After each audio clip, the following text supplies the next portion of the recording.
Prinsip dasarnya kalau saya pribadi kebetulan ini ya, kalau motivasi usaha, kebetulan saya dilahirkan dari keluarga yang memang dekat dengan nilai agama.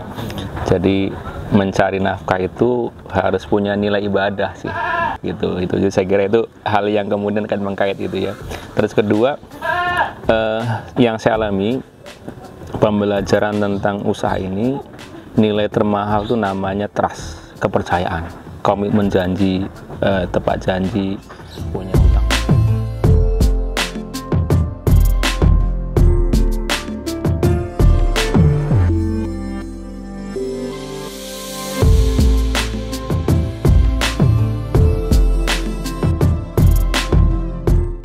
Dan ini kadang-kadang yang suka diabaikan tuh, apa itu, trust, kepercayaan. Dan itu saya merasa itu nilainya melampaui nilai nominal yang pernah kita bayangkan.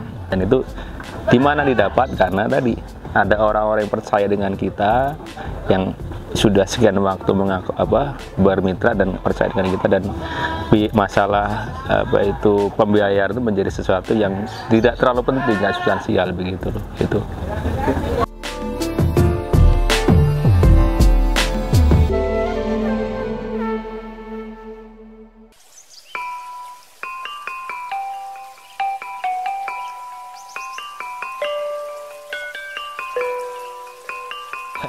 Nama saya Khalid Datunur Suseno, nama panjangnya ya.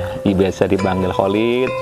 Punya usaha secara khusus ini ada dua sebenarnya, usaha nama brandnya Prima Akikah yang terkait dengan jasa layanan akikah dan kurban. Kemudian ada Prima Flora Nursery terkait dengan hilirnya. Saya punya pupuk kandang, punya ini limbah, jadi ada pupuk kandangnya untuk tanam tanaman hias. Jadi konsepnya kita ada namanya pertanian terpadu, gitu.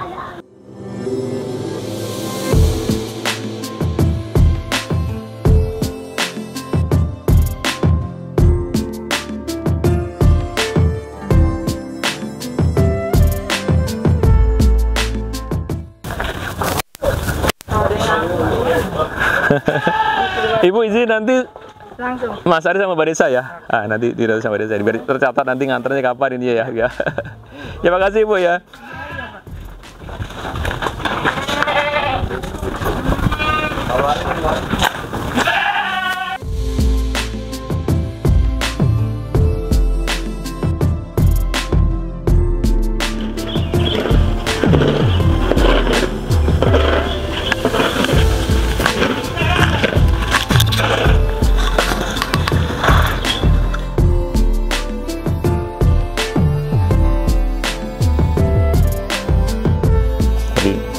Kalau hari ini kami sekarang belanja iklannya itu angkanya per bulan tuh 10 juta minimal. Belanja iklan di medsos. Jadi Google Ads, kemudian Facebook Ads, Instagram Ads, itu kita sudah mengakumulasi nilai 10 juta. Karena hari ini memang kalau ternyata kan media internet kan juga ada dua ya. Permisalnya begini, kalau situs kan hanya kita punya warung, itu baru diketahui ketika orang itu datang mengunjungi, artinya itu cari, bentuknya itu pasif. Nah kalau yang medsos berbahaya ini kan aktif. Kalau bahasa ini kemarin teman ngomong ini kan, kalau ini jual kue, kalau kita hanya punya toko kue orang datang. Tapi kalau kita jajakan kue keliling ke rumah dalam konteks itu online kan, berkunjung ke masing-masing akun Instagram orang per orang itu, jadi lebih efektif. Dan hari ini kita memang menjalankan itu. Dan untuk hasilnya, feedbacknya memang lumayan dari signifikan. Artinya ketika memang kita postur belanja iklannya kita kurangi, ternyata juga bermasalah tuh di penjualan kami.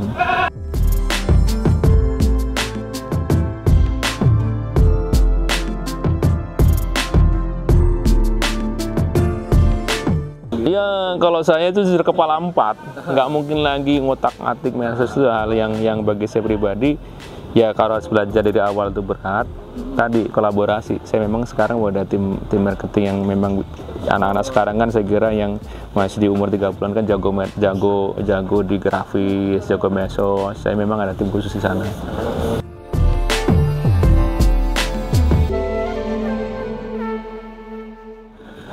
Ya, jadi saya ingat di beberapa campaign yang saya lihat ya di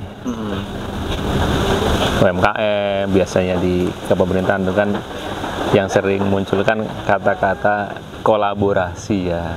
Jadi satu hal yang ketika dijalankan sedih berat, ketika bareng ya menjadi ringan itu. Jadi saya kira itu, saya secara pribadi di usaha yang saya rintis itu memang hal nyata saya dapati bahwa kerjasama yang diiringi dengan niatan baik, rasa kepercayaan, trust itu, jadi itu sesuatu yang bagi saya itu nilai tinggi melampaui angka nominal gitu. Nah, jadi artinya angka-angka itu kan berarti munculnya dari rasa percaya kan gitu.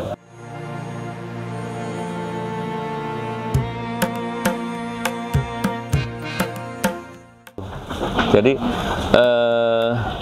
bahwa teman-teman semisal ini gimana nih, aku nggak ada duit, aku nggak punya uang, ya wes gampang barangnya dikodise gitu kan. Nah, terus kemudian yang penting aku enak gue cekelan lah, kira-kira begitu, ada pegangan lah, kira-kira begitu. Nah, terus kemudian ketika teman-teman memang dia butuh uang, mas kirim dong, ya kita kirim gitu aja. Atau kalau yang dikurbankan ya limit waktunya, kalau kami itu H+3 Idul Adha. Jadi itu semua hal yang terkait dengan uang itu ya harus beres. H+3 Idul Adha ini uang yang pembayaran. Jadi semisal nih limit waktunya ketika kurban itu kan Idul Adha ya. Kalau nanti misalkan lepas Idul Adha +3 itu berarti kan kalau masih ada uang yang belum dibayar berarti kan ada masalah di saya kan gitu kan. Jadi itu paling tenggat waktu yang kita ini. Jadi kalau nanti paling begitu yang kita ini. Jadi sekian waktu ya teman-teman merasa ini ya kerjasama yang saling membutuhkan kan. Teman-teman butuh ada mitra pemasaran, di produksi di kampung ya berjalan alhamdulillah begitu. Jadi lebih konsennya di sini ini pemasaran ya Pak ya. Betul. Jadi memang kita pemasaran sih paling utama. Kalau yang jadi lini usaha kami ya di pemasaran, karena memang kalau bicara sumber daya terkait dengan produksi saya kira yang murah, lebih layak, visible dan itu kan di kampung karena sumber daya ini murah.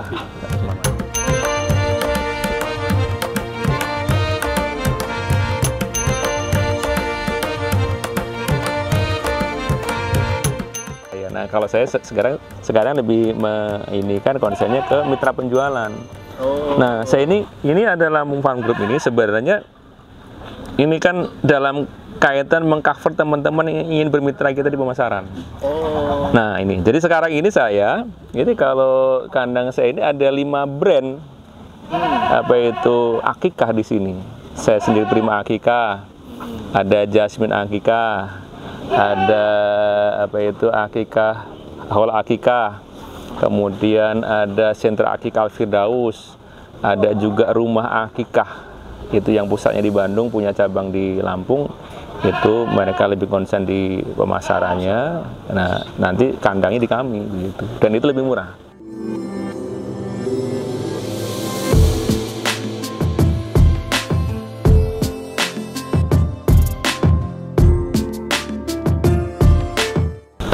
Saya memang konsennya apa itu di pemasaran ya, itu di daerah Kota Berang. Tapi kami kalau akikahnya mengcover 27 kota se-Lampung. Ada teman-teman nanya 27 kota maksud apa? Memang kotanya di Lampung sudah ada 27 ya, kan ada level kota kecamatan kan. Jadi kita sampai kalau ujung barat sampai ke Kota Agung, ujung timur sampai ke Bakauheni, Sukadana, ujung utara itu sampai juga Kota Bumi, Menggalak, kita cover gitu.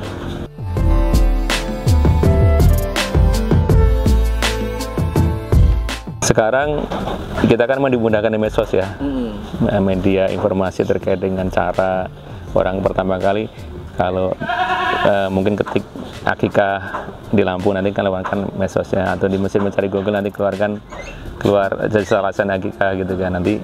Nanti di situ kan ya ada apa beberapa ini variasi, arti permintaan keinginannya customer prinsip dasar kan saya perintah nih, diantar kambing dalam bentuk hidup, dipotong di tempat kami, diantar dalam bentuk daging tinggal masak di rumah, kemudian diantar dalam bentuk lauk kambing mereka dihidang sendiri di rumah, atau terima beres dibuat nasi kotak, di packing tinggal dibagi begitu. Jadi kami ada opsinya, termasuk nanti misalkan kita juga ada list harga, nanti bisa teman-teman buka tuh di Prima Akikah di Instagram kami, itu nanti informasi juga relatif memadai di situ.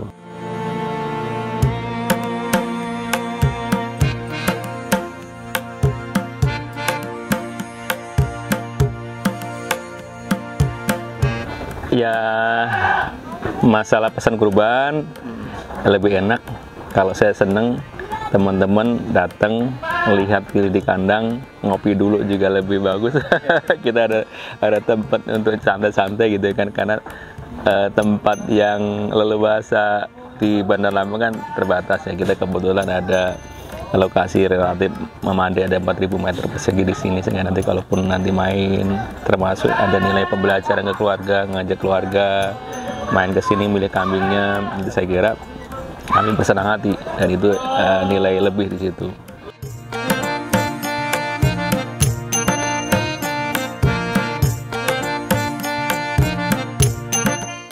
Beternak ini kan sebenarnya wilayah yang melekat di kita waktu kecil kan.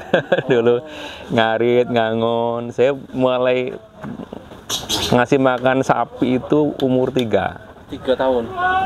Betul, kelas 3 SD. Kelas 3 SD. Kelas 3 SD sudah mulai belajar. Dulu orang tua punya sapi. Ngarit berdua. Saya tuh dulu agak unik, saya tuh kembar. Oh, kembar. Jadi ngarit berdua, dibawa karung, di ini bareng gitu kan ya.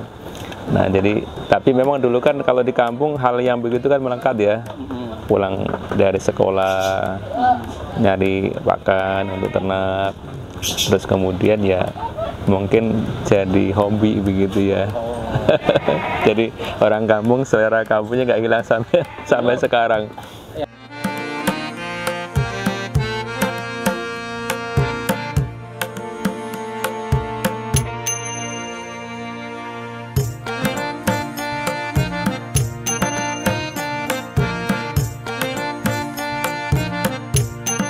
Kampung saya jauh tuh, di kecamatannya Selagelingga, nama kampungnya itu Mekarharjo.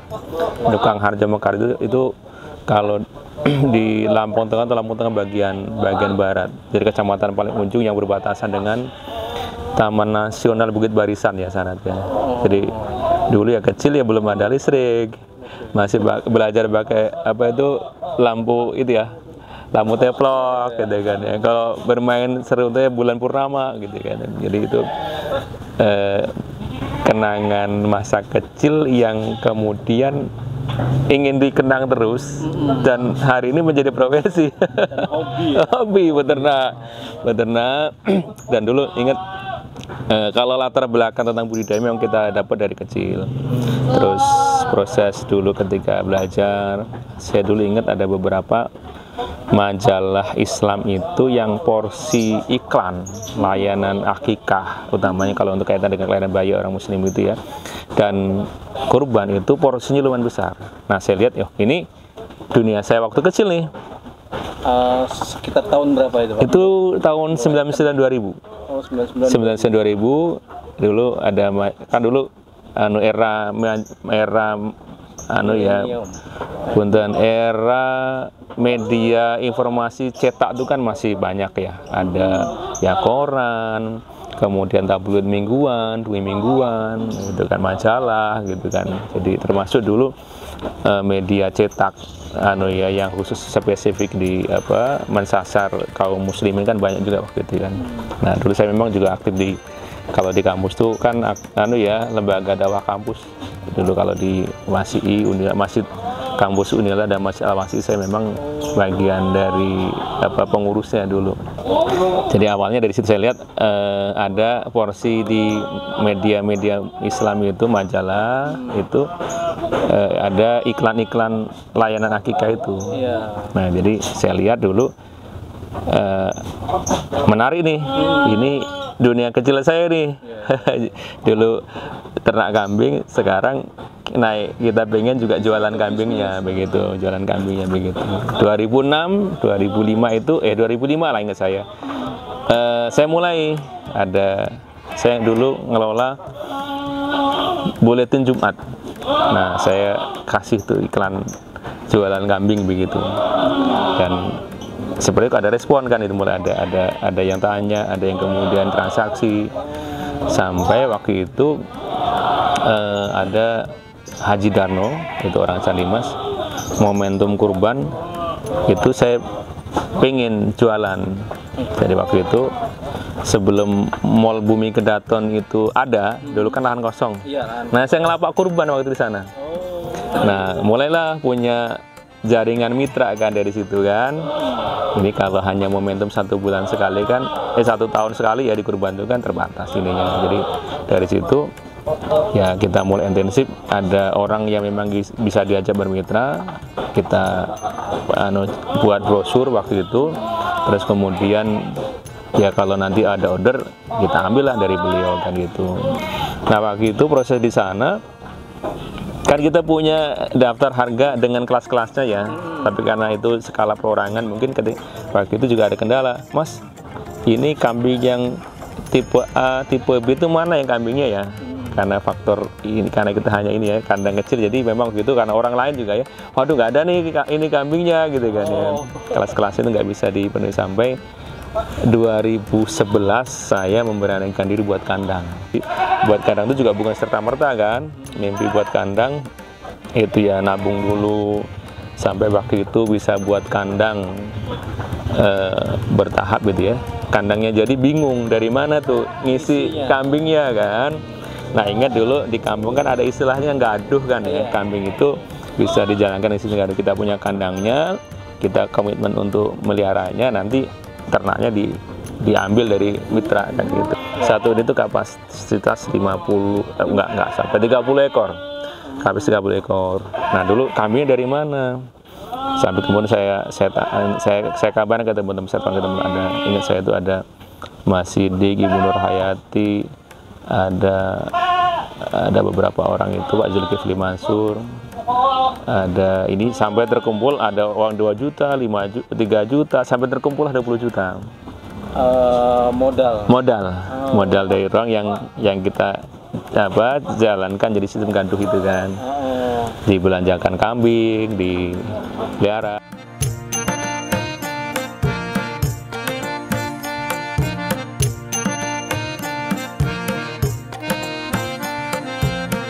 Nah ini periode 2 tahun pertama itu selesai, terus ngelihat sharing profitnya gede, banyak yang berminat gitu kan.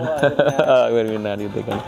Nah tapi waktu itu di proses berjalan, kita ini karena punya kandang, punya teman-teman supplier itu, mereka kan sudah dapat nilai manfaatnya dari beli kemudian dibayar segala macam. Waktu itu sampai di periode kedua 4 tahun berjalan ya, di atas 3 tahunnya saya, 3 tahun itu kok saya teman-teman itu malah banyak yang supplier kita itu, udah bang barangnya dibawa aja, bayarnya bisa belakangan gitu. Oh gitu. Dari supplier, dari suppliernya. Nah setelah itu kita bisa mutus tuh, nggak lagi gaduh kayak gitu. Jadi dari mitra itu, karena kita ada memang komitmen 2 tahun masa perjanjian itu habis, kita nggak perpanjang. Yang karena gaduh tadi. Karena ternyata berikutnya kita nggak perlu lagi. Karena nggak perlu lagi gaduh, karena ada supplier yang bisa bayar tempo begitu ya. Jadi ini sebenarnya pelajaran yang saya dapat nanti mungkin ke teman-teman UMKM ini, bahwa teman-teman kan sering punya masalah yang dianggap masalah, tapi bagi semua bukan masalah, itu modal. Rata-rata pertanyaannya apa sih? Modal. Padahal sebenarnya modal ini, kalau pengalaman saya itu lebih kepada trust ya, kepercayaan saya lihat.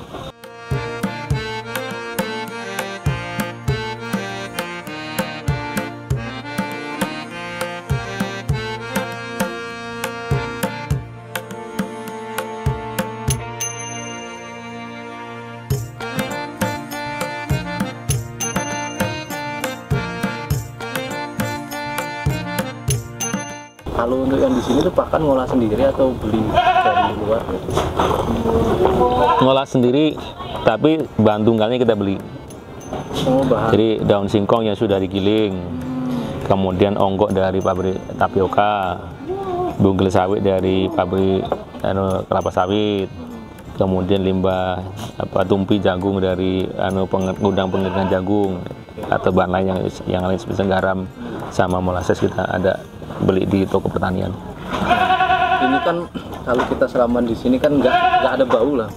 Ada gimana caranya untuk biar nggak ganggu lingkungan itu? Oh ya ya. Jadi sebenarnya gini, pakan yang kami pakai ini kan pakan dalam bentuk basah ya, onggok dari pabrik, tapi kan dalam bentuk basah, termasuk daun singkong basah. Itu ada istilah kalau di penyimpanan pakan itu namanya silase, disimpan dalam bentuk basah. Itu kalau nanti teman-teman bisa lihat itu kan di ini dalam plastik ya, plastik yang kedap udara itu.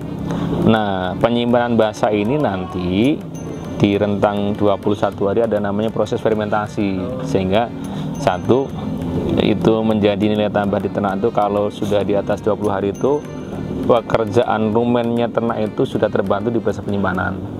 Itu jadi dia efektif. Kalau dalam bentuk segar itu nilai serapan nutrisinya di angka 30%, kalau sudah di fermentasi angkanya di 70%. Dampak ikutannya itu dia nggak bau di fesesnya, di kotoran kencing dan ininya itu fesesnya itu nggak bau dia karena sudah difermentasi. Nah, sudah fermentasi.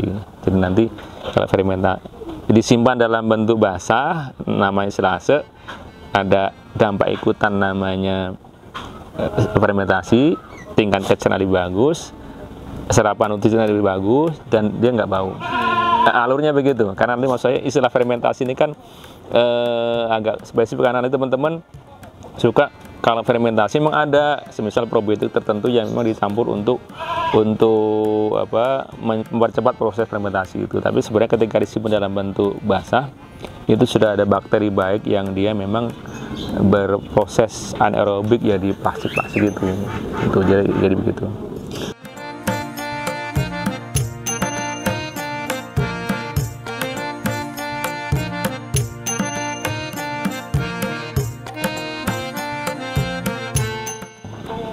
Kami tuh di bawah supervisi, di bawah pengawasan bimbingan dari Dinas Pertanian Bandar Lampung. Ada bidang peternakan di situ, dan nanti terkait ada misalnya ketentuan protokol kesehatannya, ada istilah Kes1, kesejahteraan hewan.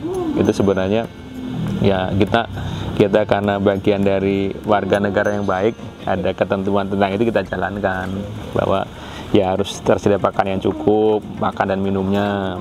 Kemudian nanti ya kebutuhan umumnya ternak itu kita penuhi. Nah, itu ada 5 poin Kes1, kesejahteraan hewan. Kalau ada animal welfare itu memang ada sebenarnya ketentuan itu. Kita bukan buat itu, kita ini menerapkan aturan itu karena memang ada ketentuan itu. Kes1, kesejahteraan hewan itu.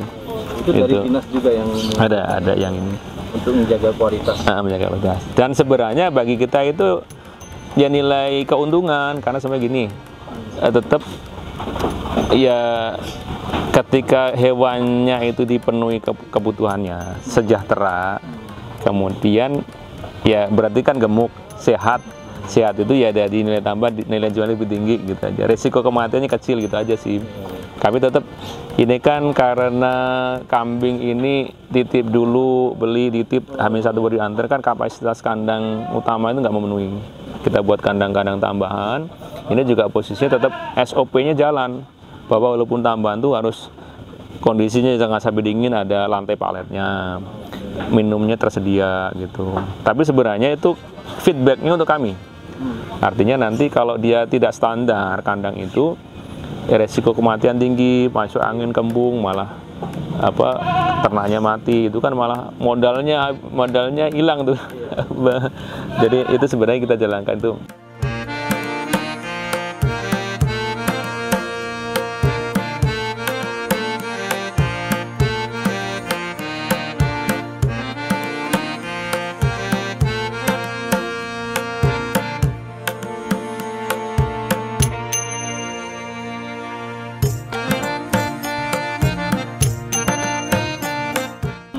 Jadi saya hari ini menjadi bagian dari pengurus namanya HPDKI, Himpunan Peternak Domba Kambing Indonesia. Itu ada kepengurusan di level kabupaten, di provinsi sampai di pusat ada.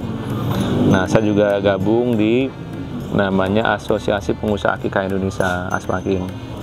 Itu ada event silaturahmi tahunan. Nah, itu saya niatkan memang sebenarnya itu untuk tadi mengupdate informasi, mengupdate belajar kita, karena ya, hari ini kan kita nggak mungkin lagi nih belajar formal seperti layaknya dulu kita ada TK, SD, SMP, SMA sampai mungkin jenjang sarjana gitu. Hari ini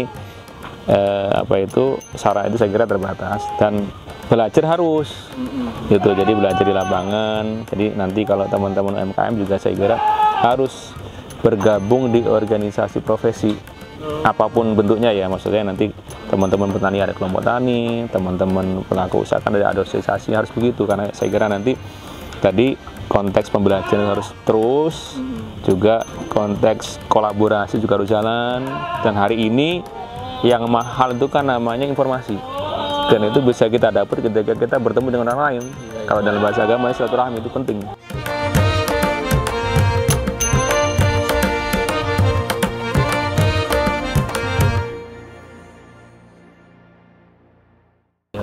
Kami mulai kalau kurban ini sebulan tuh bisa titip. Oh, sebulan. Sebulan, ya? Jadi beli, titip dulu, hamil 1 diantar. Itu ada garansi nanti kalau ada masalah terkait dengan cacat fisik, tidak sah untuk berkurban, kami ganti. Ada garansi ganti. Nanti ada biaya titipnya nggak? Nggak ada. Nggak ada. Nggak ada, free Gitu ya. Free titip, free antar, insya-Allah.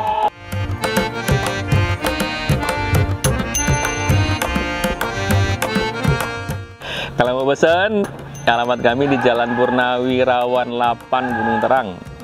Ada Instagramnya Prima Akikah, juga sama itu di Facebooknya Prima Akikah. Kalau di map ada Prima Akikah itu. Ada nomor kontak yang bisa dihubungi. 0812 7235 4984. 0812 7235 4984. Atau lebih mudah sebenarnya nanti juga by WhatsApp, by ini Instagram ini lebih mudah juga.